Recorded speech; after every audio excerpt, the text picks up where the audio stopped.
Hello, and welcome to the About Healing podcast, a show created for those on or awakening into their spiritual journeys, and who are ready, wanting, and learning how to heal themselves. I am your host, About Healing medium and certified spiritual healer, Cherie Buckman. It is my purpose to guide others to the path of self-healing and to inspire those on their spiritual journeys in finding their truths. Join me as I share my experience and unfiltered perspective in healing, as well as the incredible wisdom of the loving energy that guides us. Let's begin.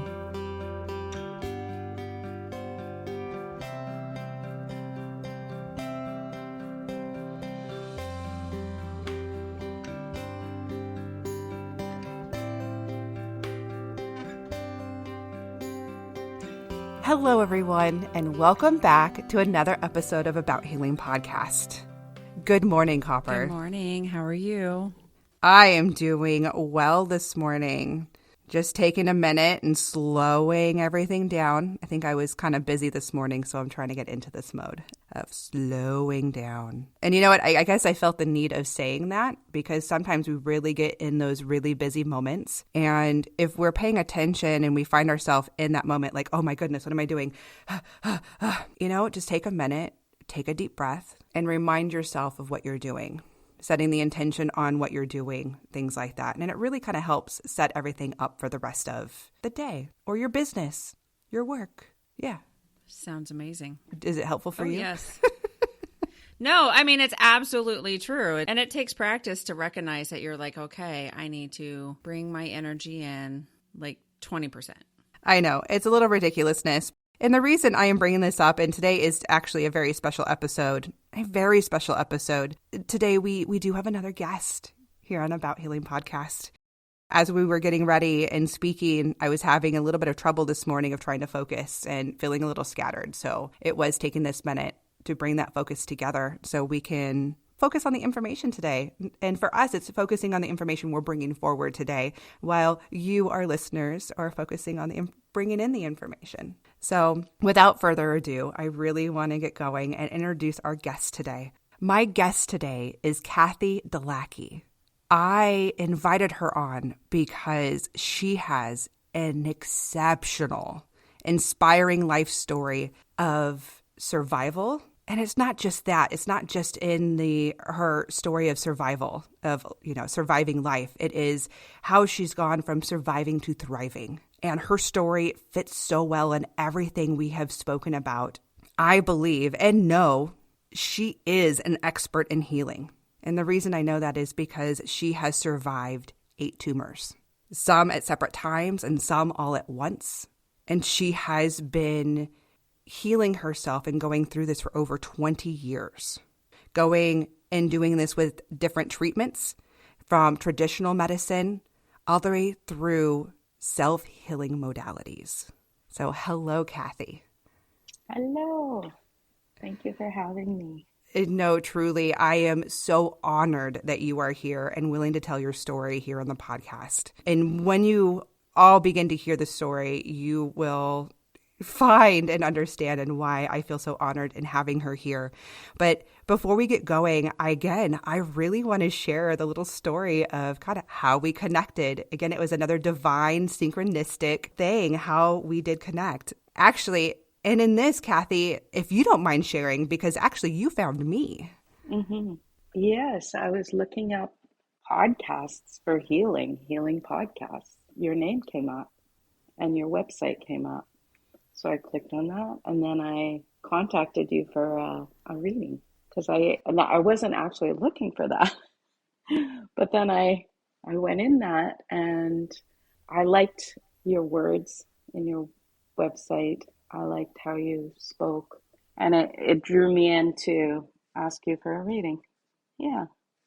Which was very sweet. And it's actually interesting, too, because and what I find that's even more interesting, if you don't mind me sharing, is you had a lot of hesitance in our session because you've had other experiences in getting readings, and they were not always positive. So I know you had some barriers up and we were getting going, but and so that's why I found it interesting that you were still drawn to me, and it was this big synchronistic thing. Oh, and by the way, Miss Kathy is from another country.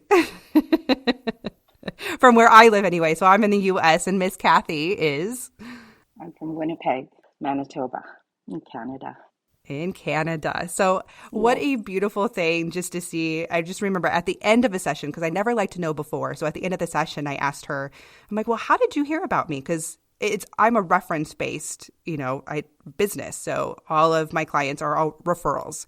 And so what I found interesting, and she told me that she just internet searched and found me. And that's when that story came out. I was like, really? Holy cow. And that was even after our session, and I hearing her story and everything that came through. I'm like, would you ever be interested in coming on my podcast and talking about this? I just feel you could really inspire others. Obviously, she agreed. And then to find these other synchronicities along with it. And here we are now, which is beautiful. So Kathy, I actually just wondering if you just want to dive in and start talking about your journey, kind of where it all began, and go from there. Well, it started when my children were 2 and 3.5. They were young. And I had a cyst, what they thought was a cyst, for 9 months before I was actually diagnosed. I had been back and forth to the doctor 3 times. I had seen specialists. I waited forever to get in to see the specialist. I had a mammogram before I went. I'm trying to make it a little bit shorter than this doctor specialist that I had seen told me. I asked him, can you please aspirate this, like release some of the pressure? It was huge by this time. It was already 8 months in, 8.5 months in, and it was after the fact at the end, 18 by 17 centimeters, if you can imagine, going around in the circular motion on either side. So it was very, very painful in the end. He told me, you only get 15 minutes of fame here. And I waited a long time to see him. And I was so perturbed and upset with him. And I said, this is crazy. Do you know how long I waited to see you and how much pain I've been in? And he said, I could try and I'll take a biopsy, but I can't aspirate this for you. And so he took a biopsy. And he said to me, if you don't come back, because he knew I was mad, I said, I'm not coming back to you. Like, I outright told him. Like, I had the worst vibes from this guy. He was high and mighty on his horse, higher than I can imagine. Couldn't reach him. And he just, nope, 15 minutes here, this is what we're doing, and sent me out. And I said, I'm not coming back. And he said, if you don't come back, you won't get your mammogram result. And I thought, I need my mammogram results. Like, for him to say that to me and not put any action behind it, to send it to my regular doctor that asked for him as a specialist, was just like malpractice to me. Like, you're not doing your job, buddy. Like, it's not just up to me to come back to you. It's up to you to forward my information to the people that, can do something about it. And he never did. And that was I didn't know the system at that time, the medical system and how it worked and how it ran. In Canada, we have our medical system is paid for. It's not like in America where you have to pay for a lot of different things. So after this time, probably a couple of more weeks, and I said, well, I have to take this in my own hands. So I phoned around the different communities outskirts of Winnipeg and called to see if they could give me another mammogram. So when I called this community, it's about 45 minutes away, they said, yes, we do mammograms here. I said, fantastic, I'll make an appointment. I made an appointment. I went the next week, which I was surprised I could get in. So I went there that next week and they told me, I'm sorry, we don't do mammograms here. And I said, I called ahead, I made an appointment. She told me you do mammograms here. And I just started crying.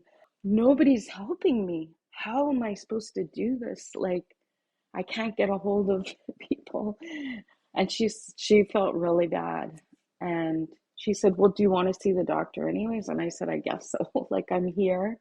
I might as well. So I saw that doctor, and I remember it was about 4:45 in the evening, and the place mammograms were up to 5 o'clock. You could get your mammograms. So he said to his nurse, please, he rushed her, try and get her mammogram before 5 o'clock, because he tried to aspirate it for me and it was just blood. It wasn't. So he knew. I didn't at the time. I didn't know what it was. He knew. I was in denial. He got my mammogram and he said, it's not looking good. And I said, it's okay. I know I'm not. I'm fine. And he said, I said, it hasn't even been that long since I nursed my son. I mean, 9 months ago, yes, but I had nursed him up until that year, and I thought maybe it's just a blocked duct or like that grew or a cyst. And I was told it was a cyst twice, and no. So I left there and I just said, just don't worry until you get your results. And I really didn't. I put it on the back burner. I didn't think anything of it. I really didn't. I thought there's no way. And I was visiting a friend. This was probably a week and a half after. And then I got the call. I was driving home from her place. She's on the other side of the city. And another doctor called me saying, I've got your oncology results and we're going to start you on chemo and radiation. I was just like blown away. Like the first sentence he said, and then I didn't hear anything after that. It was cancer. And I had my two little kids in the back seat. And I just said, I pulled over obviously, but I just have to focus on driving. I just let it go. And I couldn't cry. I just had to let myself go and drive home and then process it after. I just get teary when I think about it because I know what it's like when people just get diagnosed. I know that feeling. It's so scary. It's uncontrollable. You have no control. And it's the time where you're super vulnerable. And that's when the fear comes in, right? And it's so normal and understandable. And so going through that process after, I just said, nope, okay, so this is what I got to do. Got through that. You have to let yourself go through those feelings. It's super important to do that. Acknowledge it, feel it, know it. And that's you. You're human, and those are real. And you give yourself that time to understand it, process it, so you can move on to the next process. So the next process for me was to go through the whole diagnosis, treatments, chemo. And I always said before this, my mother passed away from cancer, and I remember watching her die when she was getting the chemo. And I said, I will never do chemo in my life. Never. I had to get through that process too. And then I decided, yes, I have to. I have to survive for my kids. I have to do what I have to do. My mom died 10 years before that. Things are different today. Chemo's different today. They have more processes. I can do this. I can get through it. I'm stronger. I'm younger. I can do whatever I can on the side to strengthen my immunity, to strengthen my mental health.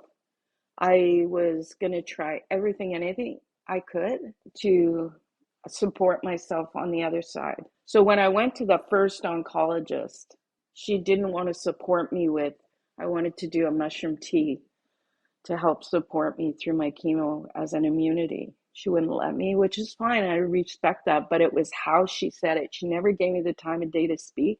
She cut me off all the time. And in fact, she removed my bra without even consent. She had no bedside manner. I decided to report her with physicians and surgeons in Manitoba, and wrote a letter to them saying this woman should not be practicing.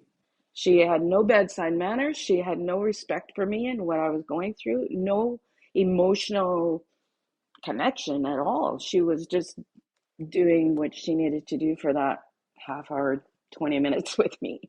So I did move on to the next oncologist, and that empowered me to be able to speak my piece, to be able to say, this isn't right. People shouldn't be treated this way. It helped me to know that I had an option, that these people aren't God. Like my mother would just do whatever the doctor would say. You know, she thought they were like God, and she would, no, I have to do what the doctor says. If he says this, then I have to do it. And I felt like this, no, she's crossing all the lines with me. And I don't have to be that way. Today it's different. We can speak our mind. We can say in a loving way to people, this is unacceptable. I can't accept what you're doing to me. And then I moved on to another oncologist, and she was unbelievably night and day from that oncologist. She was new in the field. She was around the same age as I am. And I feel like she wasn't jaded yet. You know, she was incredibly compassionate. She would listen to me. She took the time for me. She understood me and how I wanted to support my system. I wanted to do hypnotherapy. I wanted to do homeopathy. I wanted to do different modalities. And even though some of them she would say no, some of them she said yes, like the supplements. She would say, yes, you can do this and that. And she would research what I could and couldn't do. She came back to me and said, I would rather you didn't do this one, but you can do this one. She was very compassionate to me and my needs. And I was a different client for her. I wasn't your average client that was going to say yes to everything. I wanted the least invasive chemo, but I said I would do it. So she gave me what she thought. Because I had this cyst in me for 9 months before, early detection was always the prevention. And that's not what happened with me. So it was kind of a rush. We had to get things done, and we had to do it and get it done. So I agreed.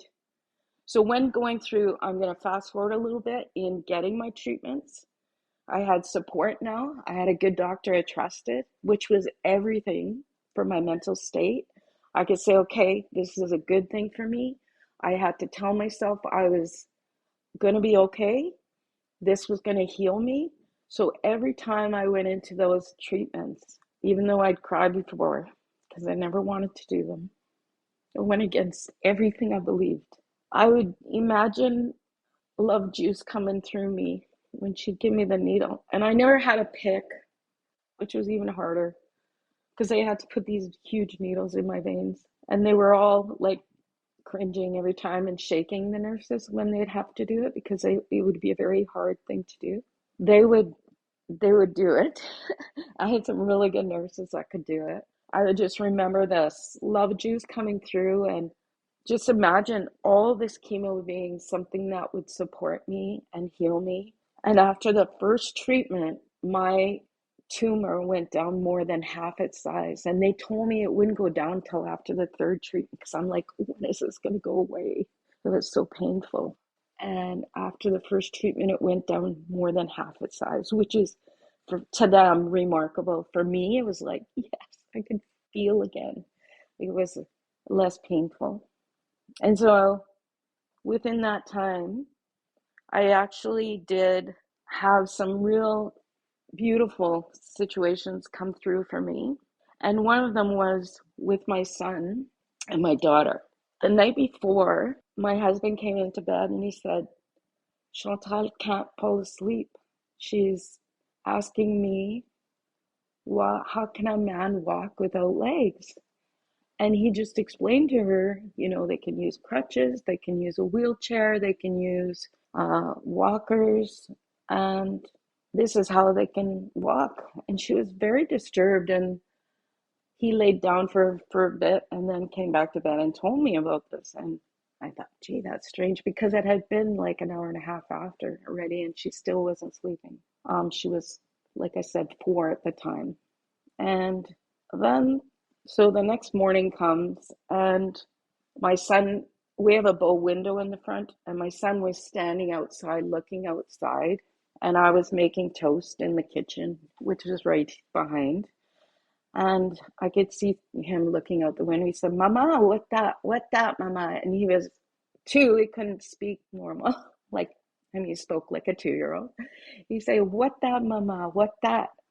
And I stopped what I was doing and I walked to the window. And I thought to myself, it dawned on me that I remembered about how kids could see things that we couldn't see. And so I did, I made it a point to go to the window with him. And I knelt down with him and I said, what do you see, Zach? I didn't see anything. I said, do you see the cat? What do you see? What that, Mama? And he's super adamant. What that, Mama? You know, they repeat themselves over and over. What that, Mama? What that? And I said, I don't know, Zach. What do you see? What do you see out there? He said, a man. I said, you see a man? He said, he saved you, Mama. He saved you. And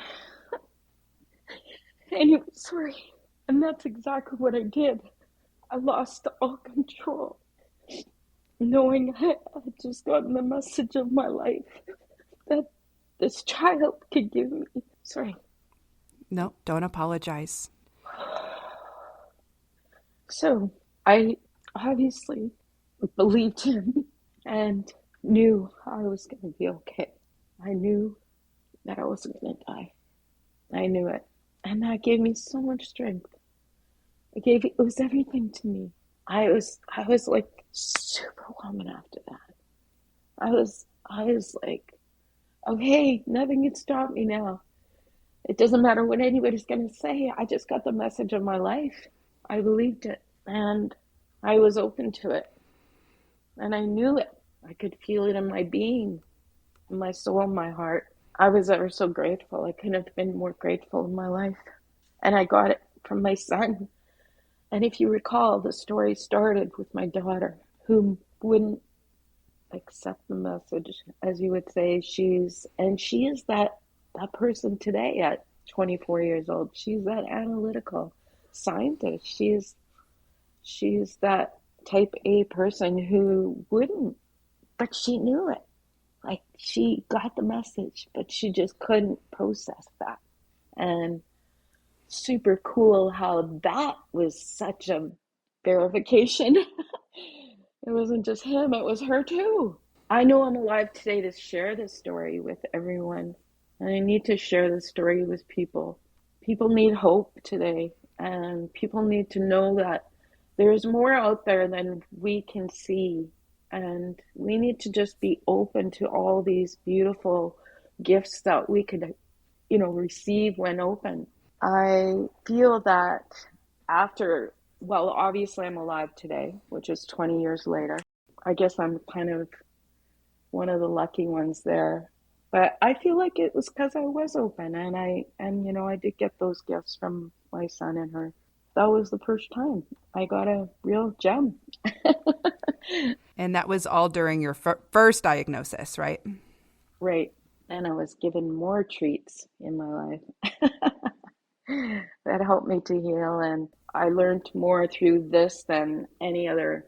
I learned how not to listen to myself. I learned how to be more confident in myself and not accepting what even a professional would say, because they only know what they've learned and they haven't learned what I've learned.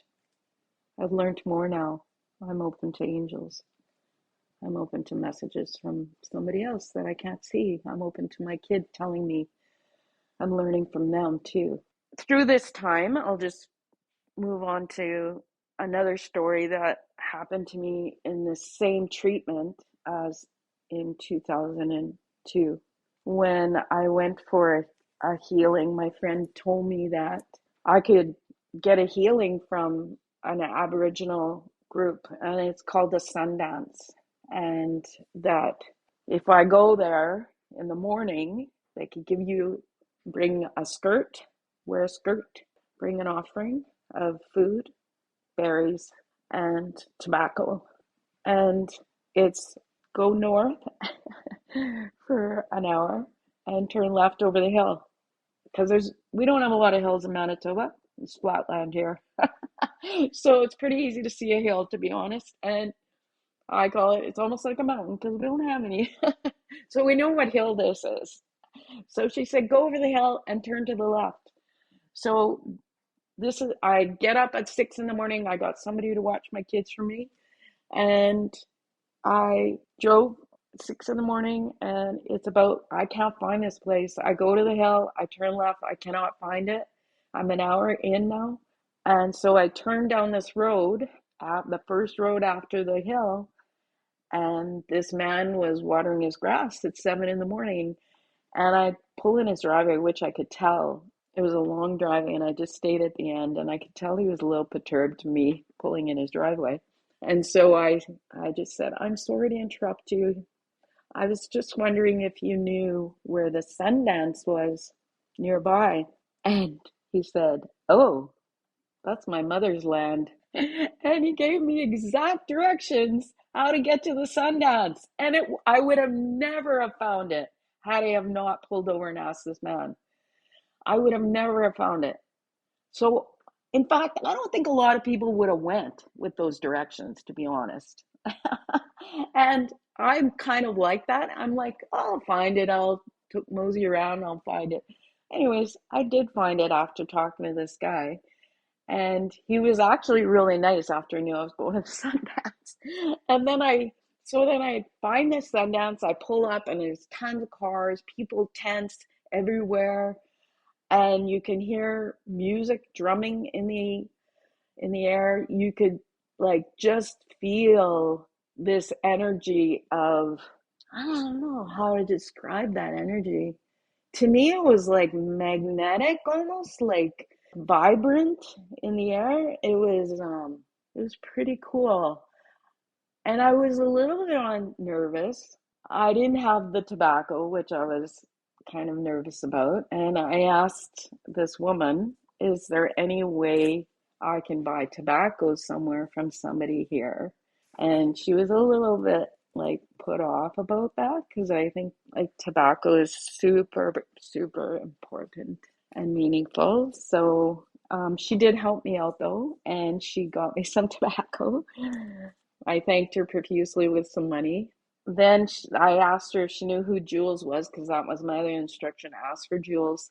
So then she introduced me to Jules, and he said, go sit over there and with everyone and just sit with them and pray and sing and dance with them. I said, okay. So that's what I did the whole day and got into the energy, the drumming. They did ceremonies around, piercing ceremonies and other ceremonies. And I sat, watched, prayed for all these people. I'm sure they prayed for me. I got into that vibe. I felt like one of them. And then I was told to come back the next day. So I went home a little perturbed, to say the least. I didn't want to have to come back, but I did. I left. I got my girlfriend to come back the next day for me. She did. I went back and I waited another half a day, and they finally called me in. It's your turn. And they knew by this time that I was ready. I had gotten into it. I was in there feeling like them, learning from them is what I mean. And they gave me a whistle to be involved. I danced with them. It was a beautiful, beautiful time, something I'll never forget and want to do again. And they finally called me in, and they brought me into the back of the tent. You can't see anything. So went in behind, and they told me you could lay down on this buffalo hide. So I laid down on the buffalo hide, and I literally was just like, whoa, this thing is like nothing I've ever felt. This buffalo hide was just encasing me with like comfort. And honestly, it was like an instant feeling like, whoa, I couldn't believe that it was that thick. Like it felt like 8 inches thick. Laying down there, and she said, just close your eyes, relax. And that's what I did. Like, I don't even know what they were doing. I don't even know what they did to me. I just lost myself in this buffalo hide. And I had a vision that I was that buffalo. I was that buffalo running and with strength, and that buffalo was, the ground was vibrating with the buffalo herd running. I was with the herd, and I mean, we were giving her the strength behind it and the power behind that, and the snot coming out of our noses, and just like in it, I was a buffalo. I was that strength. I was that power. I had like the herd behind me with me, and they had to wake me up because I was just so into that. And I'm like, whoa. She goes, oh, we lost you there for a while. And I said, yeah, I was running with the buffalo. And she just smiled a big smile. And I wished I could have talked to her more about it, but I felt like I needed to let somebody else have a healing.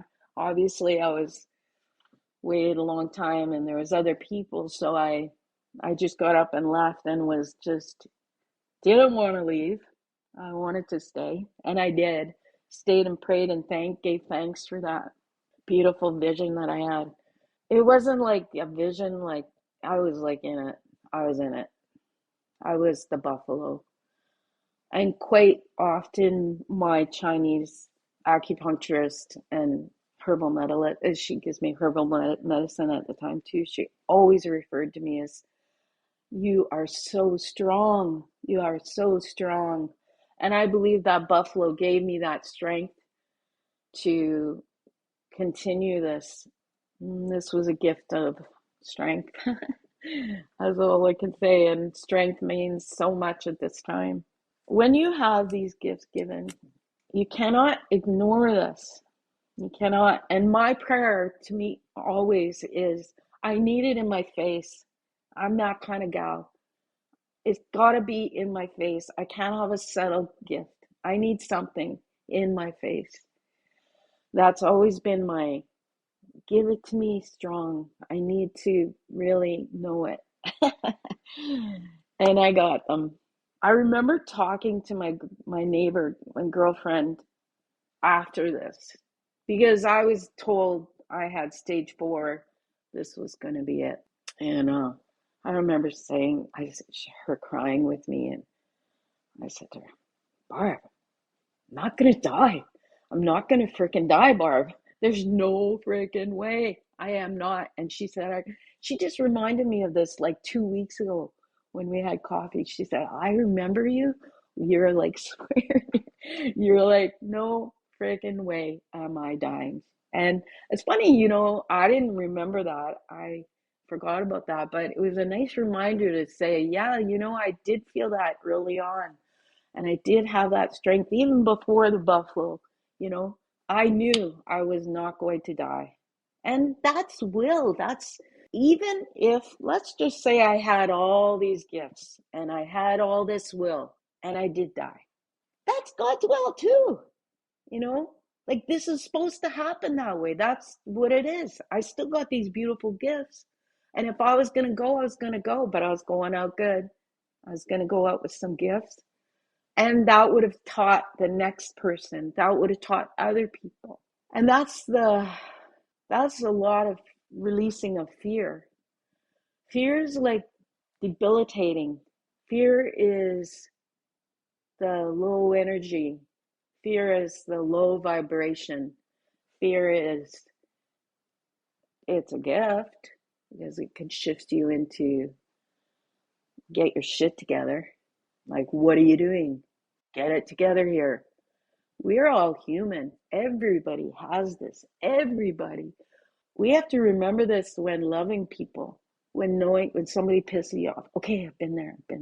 I know. Okay. Accepting of people. These are all gifts that I've learned. Accept people. And it's what I try and do is when I want to get more loving with people, I just have to drive in Winnipeg. I just go for a little drive in Winnipeg and I say, oh, okay, just be more kind about that person. You try and get all of this accepting of people and where they're at is the loving way. I want to be a more loving person in my life. and accept people for where they're at in the time they're what they're going through. And Kathy, if you don't mind sharing, would you mind explaining how many times you've had cancer and treatment and what that's looked like for you for over the past 20 years? oh, sure. You got some time, do you? So that was the first time was in 2002, and then after 2002, I had gone for some genetic testing in 2002, and because my family has a genetic gene called BRCA1. It's the same genetic gene as Angelina Jolie has. It's passed down from my mother's side. And my sisters both have it too. My sister, eldest sister, 10 years older, has had cancer 3 times, breast cancer. And my other sister has had inflammatory breast cancer. 10% of people survive that cancer, and she did. And my other sister as well has survived. So when I went for genetic testing, they told me that 98% of people who get cancer with this genetic gene will have a reoccurrence within 2 years. I was so upset when they told me that because I was like, there's no way I'm getting this again. There's no way. No, I am not going through this again. And it happened. And verbatim, 2 years. It was 2 years later in 2004 when I went for my oncologist appointment, and she did an exam. She found a lump. It was like pea size. And she knows what they feel like. She feels breasts every day. How many times a day? She knows what they're feeling like. So she sent me to a specialist right away. And I said to her, can you just give me an extra 3 weeks? And she said, okay. So she gave me an extra 3 weeks. And Mitch and I, my husband, and the kids, we went to Shadiac in New Brunswick, where his brother lived and had a cabin by the ocean. And we stayed there for a week. And I did a whole bunch of supplements. I did only fruit and vegetables. I did cell oxygen, psyllium husk. I did everything to clean out my digestive system. I went to the ocean every morning before everybody woke up, and I prayed and I meditated and I listened to angel messages.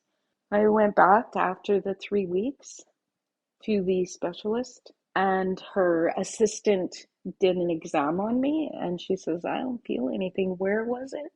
And I said, it was right here, but I said, I got rid of it. And she kind of looked at me. She was just training, right? And I'm like, this is perfect because she's not jaded, you know? And I said, I got rid of it. And I wouldn't normally just tell a doctor that because they look at you like you're woo-woo. So she said, what do you mean you got rid of it? And I said, I meditated and I changed my diet and I did a bunch of cell oxygen and I did a bunch of supplements and I got rid of it. And she said, oh, okay. And then she went and got the doctor, the surgeon, and she checked me and I guess she told her what happened. And she said, you know, I don't know why she sent you here if this is gone. And I said, well, I did have it. I said, I just got rid of it. And she said, okay, well, let's just talk about your history here. And, you know, you really should get a hysterectomy with your family history. This would be the next thing for you. And I said, I'm not ready for that. Like I was only in my late 30s. I wasn't ready to get a hysterectomy. So I said, no, I'm not willing to do that just yet. And that was the appointment. And I left. So I had healed that second time. It was in 2004. And then the third time was in 2011 when I got another lump in my breast. And, you know, that was quite almost 10 years where I could get insurance. And I was pretty excited about that. But I did go for a mammogram again, and I had another lump. And this time I decided to just do radiation. And so that's what I did the third time. And then the year after, I got reconstructive surgery where they take the tissue from your breast, they cut your aorta out, and they take the tissue from your breasts and out, and then they take fat from your stomach and they put it in your breasts. I did that, and my sister did that as well. My sister Paulette, the second one that had inflammatory cancer, we did that together, and it was a 6 to 8 week recovery in a position. We did good. We both healed really well. I had to get what they call like dog tails done. It's like a little day surgery after, and you still need to get an EKG and a chest x-ray done.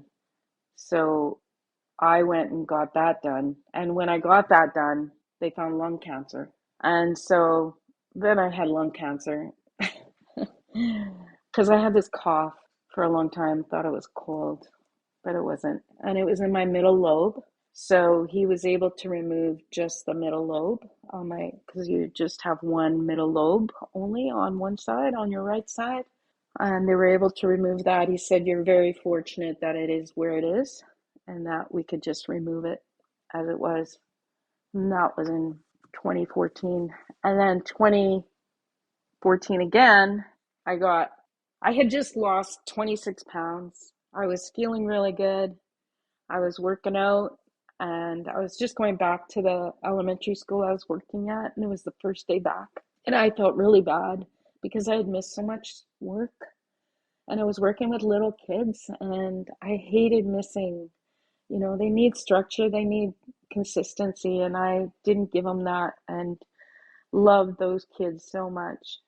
And so really excited, gung-ho to go back to my first day of work, and it was just meetings with the staff. And I was sitting at the table at the meeting, I was like, this is weird. I can't seem to get myself to pick up that pen. It was odd. So I would try and pick up the pen, and it was like kind of cumbersome. And I was like, oh, I just felt really dizzy and nauseous, and it didn't feel good. And I'm like, this can't be happening to me. I'm just my first day back. I can't miss any more work. This is crazy. So then I went to the bathroom, and I was like, kind of, my leg was kind of dragging. And then I got really scared. And I just calmed down in the bathroom. I was just trying to calm myself down. I didn't want to be sick. I didn't know this was what, I just like didn't want to be sick again. These people must think I'm just craziness. Like, so I'm in the, so we get through the meetings. We have a break. I make it through the break. I'm feeling normal again. And I'm like, okay, maybe this is just something that's going to pass. And then I go back into what was like my area, staff room. I had a file box. That was my locker kind of thing. And it wasn't good. I was really dizzy and I couldn't walk and dragging my leg, and I started crying, and this girl walked in. I go, I don't know what's wrong with me. I said, I feel so bad. I'm not well. I have to go. I have to call somebody to pick me up. I can't drive. So I called my mother-in-law to pick me up. So they came. I left work. They came, pick me up. I phoned my doctor. She said, go to emergency. So she knew right away. No, she said, come and see me right away. So I went to see her. She gave me a letter for emergency, said, go to emergency. So we went to emergency and waited there 4 hours, I think. Things don't run fast in Manitoba. Waited 4 hours, and then I had gotten a scan which showed that I had 2 brain tumors and I had a tumor in my chest wall. So 10% of people that have the reconstructive surgery will get a tumor in their chest wall, and that was me at the same time. So that was a blow. Of course, they just told me, get your affairs in order. Get things, this isn't looking good. I said, well, you don't know who I am. right away. I'm like, seriously, I'm like, fuck that. There's no fucking way. I did. I'm like, I'm sorry to swear. But that's exactly how I felt. I'm like, there's no way. Nope, not going yet. You can't tell me, and only he can. And if he says it is, it is. But I'm not going. Like, are you kidding me? You don't say that to people. So, anyways, that was the last time that I had, and that was in 2015. And here we are today. And here we are. It brings me almost speechless in how to, I can just say, wow, Kathy, just wow. And obviously I felt that way when I first heard, and there's even new details in this that I wasn't aware of. And as we spoke, and just wow. And now, can I ask you, what are you doing now? So now I'm focusing on helping people that have cancer. So I'm a volunteer with the Never Alone Cancer Foundation. And this foundation was started back in 2015 or 16. He was a CFL football player, Canadian football player. We have the Blue Bombers, the Winnipeg Blue Bombers that play. And he started this foundation after he got cancer. And this foundation is exactly what I would have wanted to do if I had an opportunity. It helps the individual with all the things that I was supported with when I was going through cancer. Things like, firstly, we give them a blanket, comfort them. It's called the Never Alone Cancer Foundation because we are there for them for all their needs, whatever their needs are. Driving to their appointments. I just drove a couple of gentlemen yesterday, driving to going to their houses. I brought Play-Doh for this mom who's 28 years old, 3 kids, was diagnosed with terminal cancer. I help people, tell them a bit of my story, hopefully give them a little bit of strength and hope that they can do it too. And if they can't, then go out with a bang. Give it all you got, like do what you want to do with your kids. Don't just stay in bed, even though you're sick.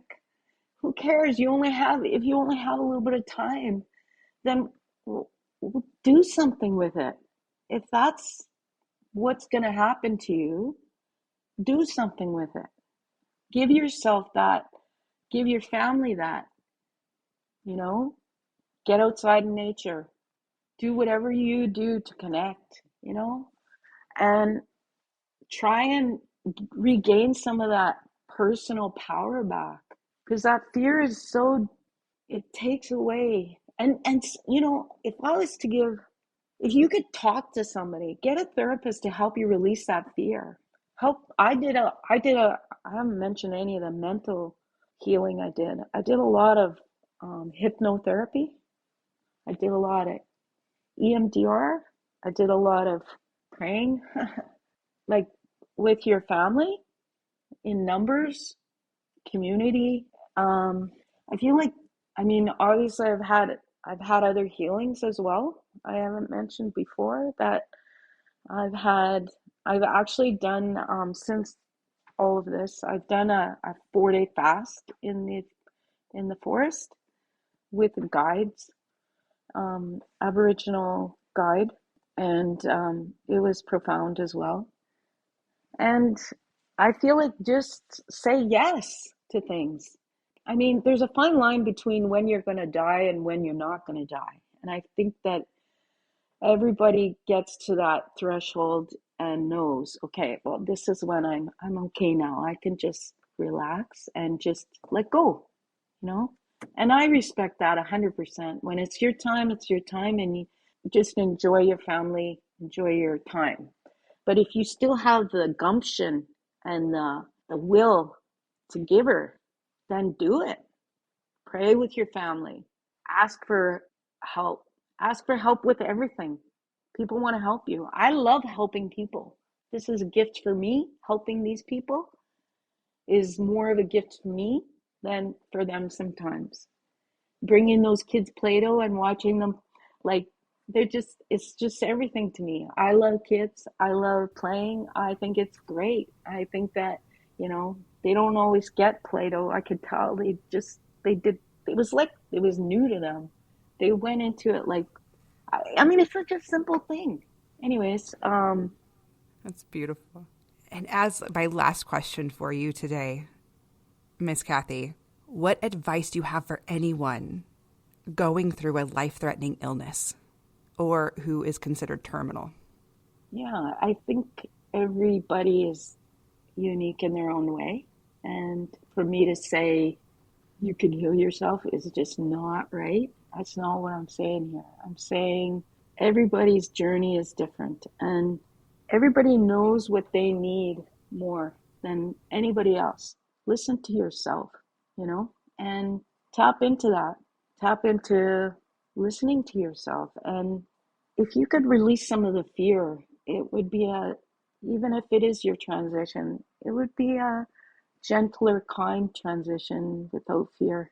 I don't know, like, I don't know why we're so scared to die. Like, maybe it's way better there.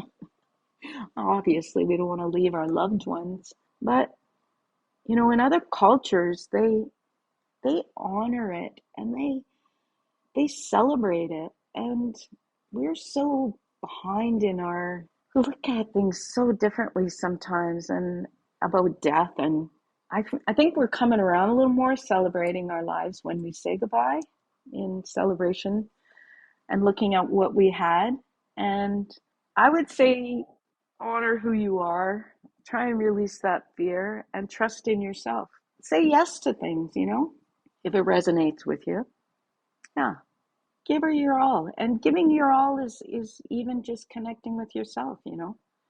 Giving it your all is about listening to something empowering, or raise your spirits. Give yourself the most love you can. Yeah, I want to say that.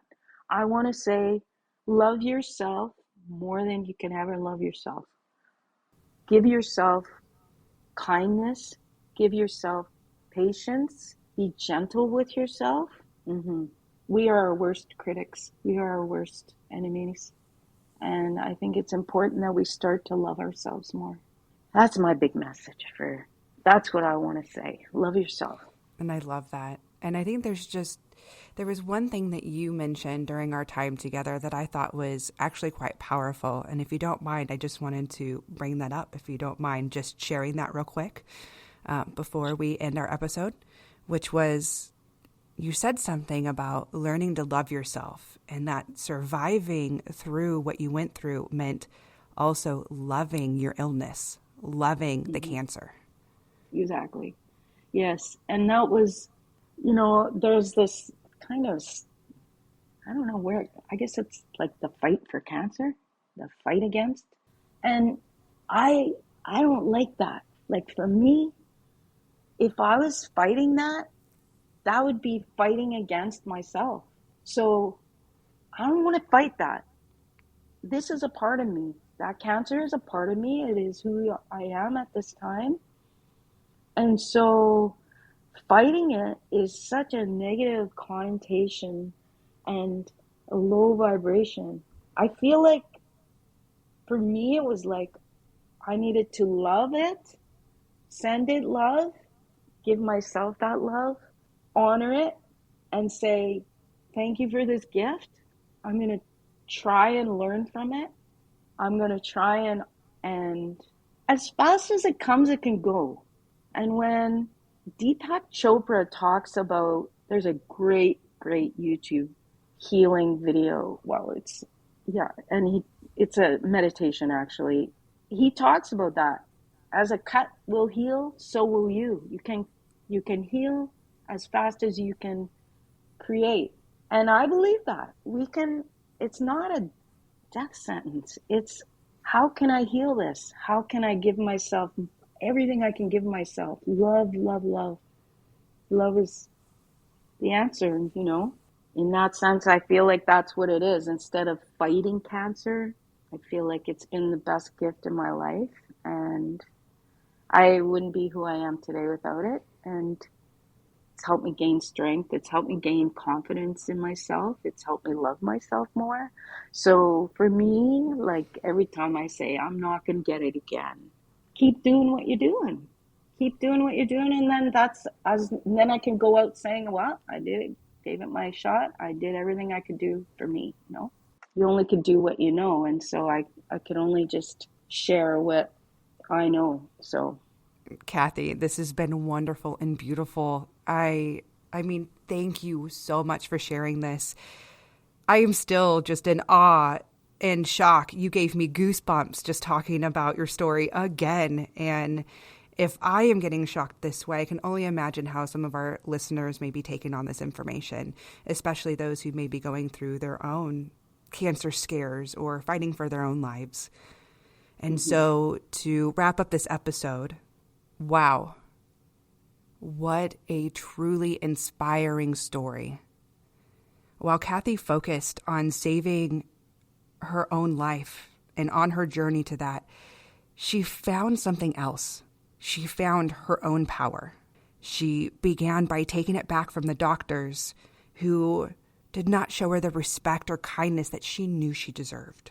And from there, she decided that she knew she should be treated with compassion and love and respect. So she set out to find that because she knew deep down that is what she needed for her own healing.